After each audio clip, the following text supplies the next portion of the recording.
Ayaw mag-transcend ng F sa T? Ayaw mag-transfer ng F sa T? Ayun. Ako lang pala may problema. Minsan kasi sir, nagsasnap sa wall yan eh. No feature splitted talaga. Or sa keyboard ko to. Hindi ko lang alam. Pero kakat ko siya gamit yung T.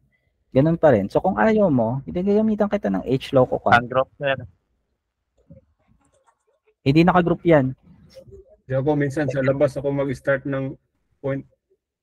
Ganito na lang. Try mo Uunahin sir. kita loko ka. Uunahin kitang loko ka. Like I said, upper layer yan. Okay? So first, label that layer. Drag that wall. Kung dito hindi nakikita yung wall, gamitin natin yung right panel para tumingin sa wall. Kaya kagaya niya, no, kitang-kita yung wall. Gagawin nyo select, dito kayo mag-drag sa right frame. Pwede kayo mag-drag ng 3D gamit yung right frame. Okay?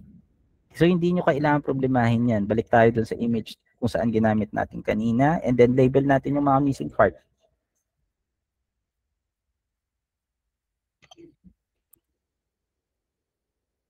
Part na to.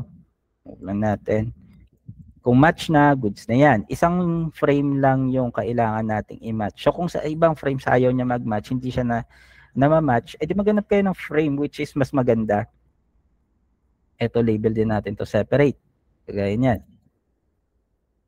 Tapos dito, pwede din tayo mag-adjust dito gamit yung shift sa right frame. Pwede din tayo gumamit ng alt dito sa left.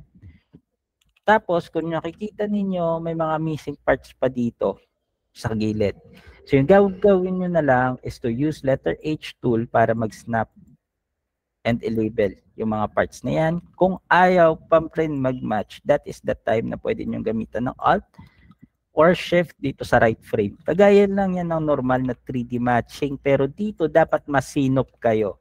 Masinop, it means kahit papaano, dapat perfect yung gawa ninyo. Lahat ng maliliit na mga bagay na to, kailangan nyo itong i-capture. Yung iba, hinahayaan lang to. Alam nyo yung quality nyo guys, ang pangit na habang tumatagal. Dati hindi ganyan yung quality ninyo. Yung iba ngayon kasi iniisip matatalo sila, talo sila, talo sila. Ganun na palagi yung iniisip, talo.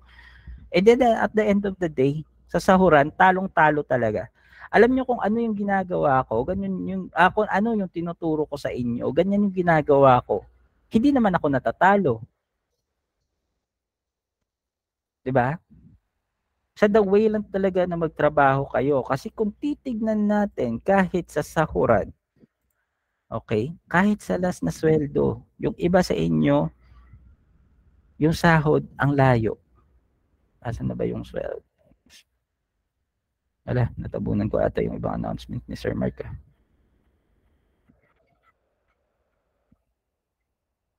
Hindi ba na-post yung sahod ng last?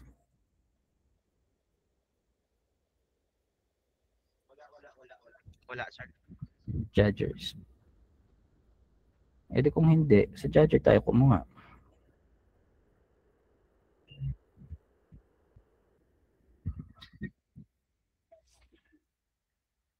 Yung iba sa inyo, yung iniisip, ayaw ko mag-edit kasi talo ako dyan. Ayaw ko mag-sundin si Sir Chuck sa ganito kasi talo ako dyan. Okay?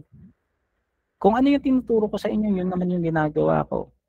Pero bakit hindi naman malayo yung sweldo ko sa inyo? O tutuusin, papetiks-petiks nga lang ako. Yung mga mindset minsan natin na pagka-toxic, tanggal-tanggalin natin yan. May mga kasama tayo dito, ayaw ko lang sabihin kung sino sila, pero naaasar na ako minsan sa mga utak talangka or mga utak nila na balik ko. Yung work time ninyo, ikumpara niyo sa work time ko. 31 lang yung work time ko. Okay? Yung iba sa inyo, mas malaki pa. 61. 61 na yan na work time. Ilan yung gawa niya? Nasa 9,000. Ako, ang gawa ko kung anong tinuturo ko sa inyo, ganun din yung ginagawa ko. Yung work time ko, 31 lang. Kung tutuusin, 10 hours a day, 3 araw lang yan. 31 lang yung work time ko. Yung sahod, 7,479. Maliit pa yan. Pero, ikumpara nyo naman yung work time ninyo sa work time ko. Kung ano tinuturo ko sa inyo, ganun din naman yung ginagawa ko. Hindi naman ako talo. Kahit hourly rate nyo, hindi nyo mapaakyat. Yung hourly rate, nagre-range siya, ayan, 200, 160, 100. Ito yung mga hourly rate, oh. Kahit pa paano, pataas-taasin nyo rin naman.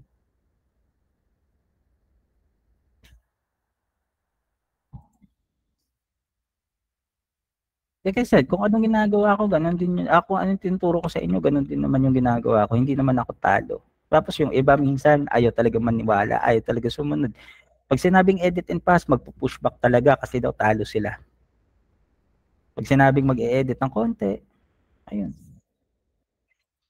Dito naman sa 3D matching yung ginagawa ng iba, yung mga maliliit na error, or yung mga maliliit na missing part, hindi nila label kasi talo sila. Kung hindi nyo yan i-label, missing layer pa yan, babalik at babalik yung mapa ninyo. Mas talo kayo pag na-pushback yung mapa ninyo. Mas talo kayo kapag nagkaroon kayo ng error rate. Mas talo kayo kung iba yung kikita sa mapa na pinasa ninyo. Dati, ginagawa ninyo sobra-sobrang lahat ng linya, kinakapture nyo as layer. Napasobra naman kayo doon.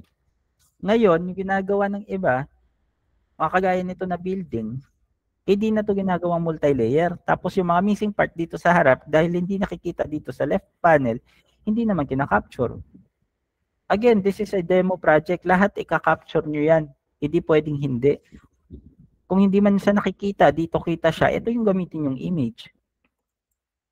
Tapos i-adjust nyo. Tapos yung mga ganitong bahay, wag nyo gamitin yung previous na label. Kung kinakailangan, i-delete ninyo and then i-redraw ninyo. Ganun kasimple. Delete and then redraw.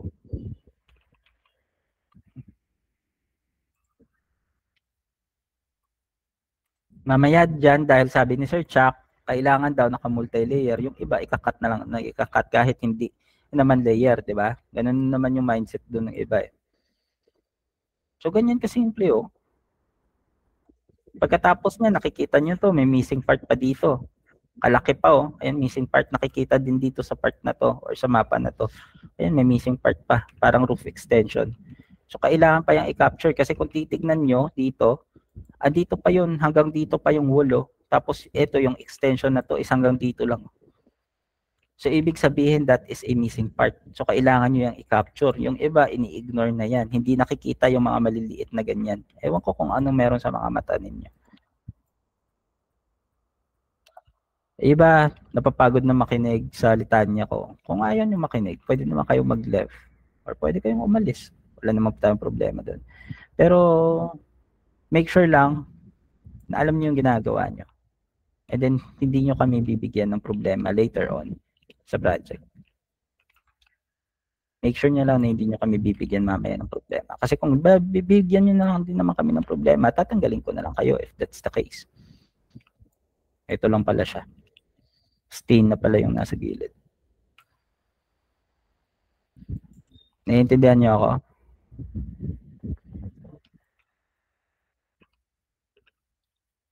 Tapos, pag magle-label naman yung iba ng ganito, ginagawa naman, naka-multi lahat or naka-group lahat. Inuulit ko sa inyo, ilang beses ko nang sinabi ito. Kapag ibang property, wag na wag niyong i-group as all. Kasi may-indicate sa system na isang property lang yan. Magkakaproblema tayo sa final result. So please, kung ibang property, iba din yung grouping ninyo. Ganun lang naman kasimple. Huwag tayong tamad. Napakaliit na bagay.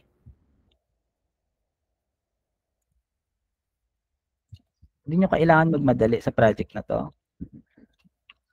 Hindi nyo kailangan magmadali dito. Kailangan nyo i-secure yung mapa ninyo. Bakit? Magkakaroon din naman kayo. May bonus to guys. May bonus to.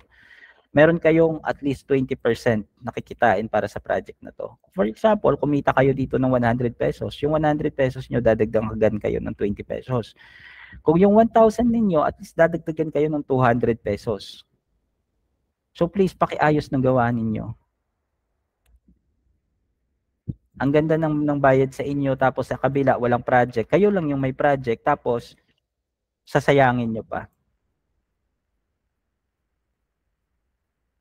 Sir Clark, may dadagdag ka pa? Kasi ko wala na akong gusto, wala na, naubos na yung sasabihin ko. Saktong-sakto na, boss. Sana makinig. Ayun lang. Bakit? Meron pa rin bang hindi nakikinig? Hindi pa naman ako napapagod.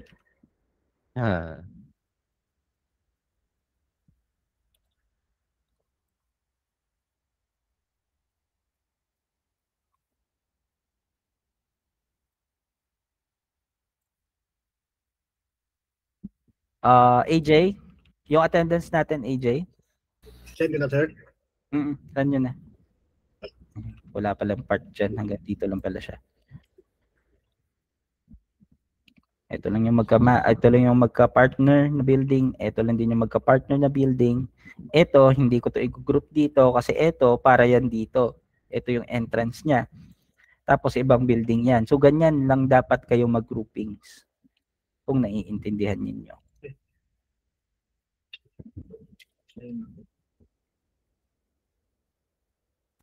Open, sir. Naka-close yung ano.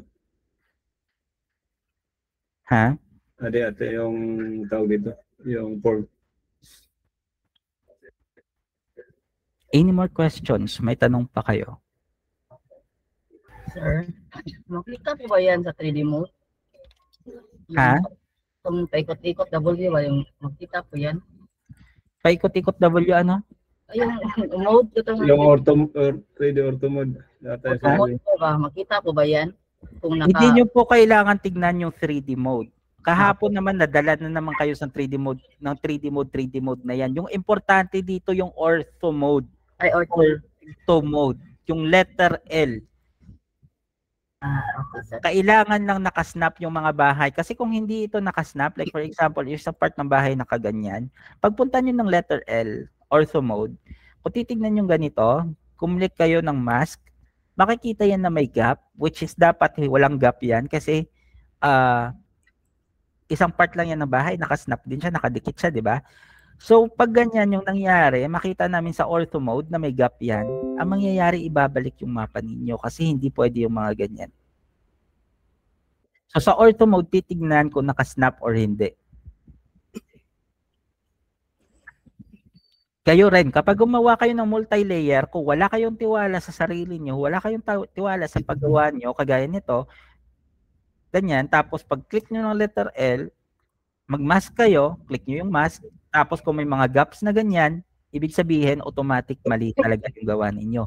So kung wala kayong tiwala sa the way na mag-label kayo, tignan ninyo yung ortho mode pagkatapos ninyong mag-label. Okay? Para tignan kung may gaps yung label or wala. Lalo na kapag nag-snap kayo sa kapitbahay. Kapitbahay which is yung kulay blue. Tapos, nangyayari minsan, alam nyo, yung kabaliktaran ng label. Ganito. Kapag kulang yung 3D ninyo, nag-label kayo nito, hanap tayo ng isang image na mas maganda. Kagaya niyan. Kung kulang yung nagawa nyong 3D, like for example, ito, bawas-bawasan pa natin. Yan dyan.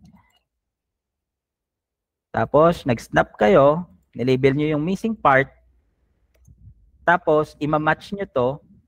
Yung mangyayari dyan, mamamatch nyo yung bahay na yan kung baliktad yung 3D ninyo kagaya nito. As you can see, match, di ba? Pero kapag pumunta kayo sa ortho mode, kahit sa ortho mode na lang, may pinagkaiba lang yung label. May broken lines. Ibig sabihin yung broken lines na yan, nasa baba yung label ninyo. Pag pumunta kayo ng 3D mode kagaya nito, yung bahay or yung roof ng bahay nasa baba, yung wall nasa taas. So, hindi po pwede yan. Kapag ganyan yung nangyari sa inyo, i-adjust nyo yung wall mismo ng bahay. Kasi minsan, nagkakamali kayo sa 3D, which is kulang yung 3D ninyo, yung nangyayari, yung bahay or yung parts na kinag-capture nyo gamit yung letter H, hindi nyo ma-adjust or hindi nyo malagay sa dapat kalalagyan niya dahil kulang yung wall. Naiintindihan nyo? Tignan nyo ulit yung 3D. Tapos as you can see, nakailang bahay na ako, nakailang mapa na ako. Ano yung ginagawa ko? Nire-redraw ko lahat kasi hindi ko mapakikinabangan yung lumang label. Hindi ko mapakikinabangan yung lumang label. So, nire-label ko ulit. And as you can see, kung nasa ortho mode, ganyan yung magiging itsura niya. Disregard nyo yung hindi naka-right angle kasi sa system yan. Pero dito naka-right angle naman. Importante naka-snap. So, any more questions?